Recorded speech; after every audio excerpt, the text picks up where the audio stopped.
ہے۔ الف لام میم را، اے نبی یہ کتاب الہی کی آیتیں ہیں، اور جو کچھ تمہارے پروردگار کی طرف سے تم پر نازل ہوا ہے حق ہے، لیکن اکثر لوگ ایمان نہیں لاتے۔ اللہ وہی تو ہے جس نے ستونوں کے بغیر آسمان جیسا کہ تم دیکھتے ہو اتنے اونچے بنائے، پھر عرش پر جلوہ افروز ہوا اور سورج اور چاند کو کام میں لگا دیا، ہر ایک میعاد معین تک گردش کر رہا ہے۔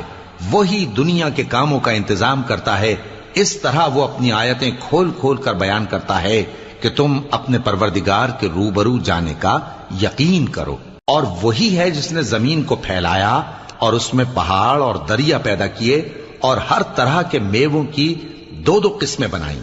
وہی رات کو دن کا لباس پہناتا ہے، غور کرنے والوں کے لیے اس میں بہت سی نشانیاں ہیں۔ اور زمین میں کئی طرح کے قطع